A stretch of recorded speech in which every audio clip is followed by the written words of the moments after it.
betul, ini betul.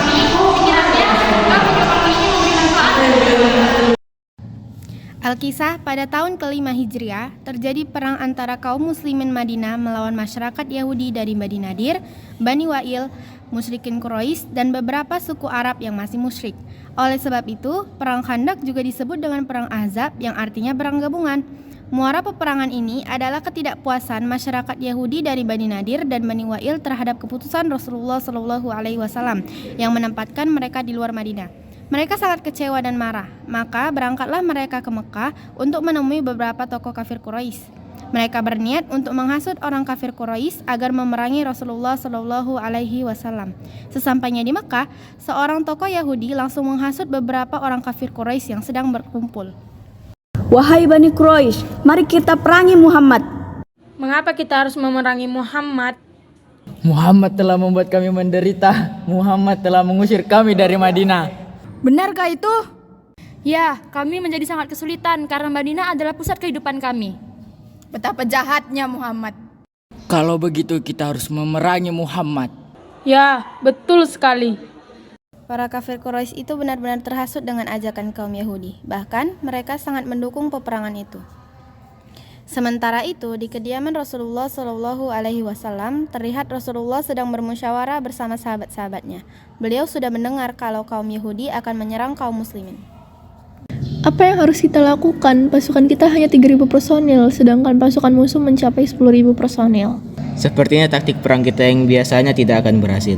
Iya, jumlah kekuatan kita tentu tidak seimbang dengan mereka. Kita butuh strategi perang yang lain. Saya mempunyai ide untuk strategi perang kali ini. Apa idemu, wahai Salman? Waktu kami di Persia, jika kami diserang, kami membuat parit. Alangkah baiknya jika kita juga membuat parit sehingga dapat menghalangi kaum kafir Quraisy melakukan serangan. Ide yang bagus tuh. Strategi perang kita kali ini pasti tidak akan diketahui oleh kaum Yahudi itu. Jadi peluang kita untuk menang lebih besar. Betul sekali. Kemudian pergilah Salman Al-Farisi menjumpai Rasulullah SAW. Baiklah, saya menyetujui strategi kalian. Ya Allah, menangkanlah kaum muslimin melawan kaum kafir Quraisy, berikanlah mereka kemudahan. Usul Salman Al-Farisi disetujui oleh Rasulullah SAW, begitu pula oleh sahabat yang lain. Rasulullah SAW dan para sahabat keluar dari kota Madinah dan berkemah di salah satu tempat di bukit Gunung Sala.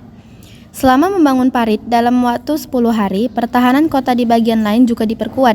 Wanita dan anak-anak dipindahkan ke rumah yang kokoh dan dijaga ketat. Dari jauh, kaum Yahudi dan beberapa kafir Quraisy tengah keheranan melihat kaum muslimin yang sedang membuat parit.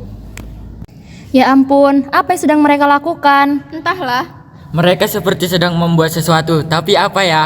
Saya tidak tahu. Lebih baik kita berfoya-foya daripada di sini. Betul kan? Iya, yuk kita makan anggur dan buah-buah segar lainnya. Itu lebih asik daripada berdiri di sini. Benar! Tak seperti kaum muslimin, pasukan kaum Yahudi malah bersantai-santai. Umat Islam bersama Rasulullah SAW bekerja membuat parit dengan giat. Mereka menganggapnya sebagai ibadah yang akan ada ganjarannya kelak. Sepertinya ada bagian kota yang harus dijaga waktu perang. Bagian yang mana?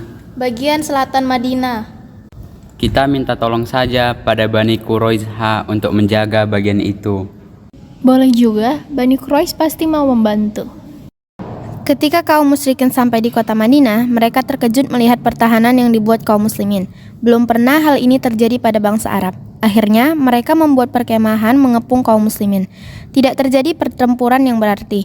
Namun, sejumlah ahli berkuda kafir Quraisy berusaha melompati parit. Di antaranya adalah Amri bin Abdi Wad. Amri bin Abdi Wad pun menentang para pahlawan muslimin untuk perang tanding. Hai kaum muslimin, ayo kita bertanding perang. Kenapa tidak ada yang maju? Apa kalian takut? Ayo kita bertanding. Akhirnya Ali bin Abi Thalib maju dengan beraninya menghadap Amr bin Abdi Wad. Keduanya bersiap-siap bertanding dengan pedang. Tetapi Ali bin Abi Thalib melakukan pembicaraan terlebih dahulu dengan Amr bin Abdi Wad. Wahai Amr, mengapa engkau melakukan ini? Ini karena ulah kalian mengusir kaum kami dari Madinah. Sungguh, saya hanya ingin mengajakmu kepada Allah dan Rasul-Nya serta kepada Islam. Saya tidak butuh itu.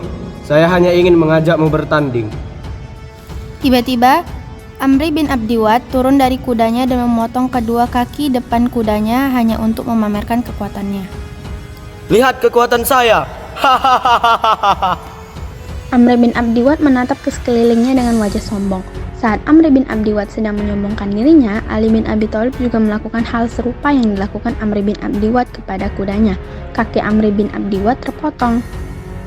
Oh, kaki saya. Itu akibat dari kesombonganmu. Sesungguhnya Allah akan memberikan azab yang lebih pedih daripada ini. Saya tidak peduli. Saya bahkan masih memiliki kekuatan. Sungguh sombong sifatmu. Wahai Amr, sadarlah. Wahai Amr. Saya bahkan masih sanggup untuk bertanding. Apa engkau tak berani melawan saya? Saya hanya memohon agar Allah yang membalas kesombonganmu. Saya tidak percaya. Tunggu saja sampai azab Allah datang.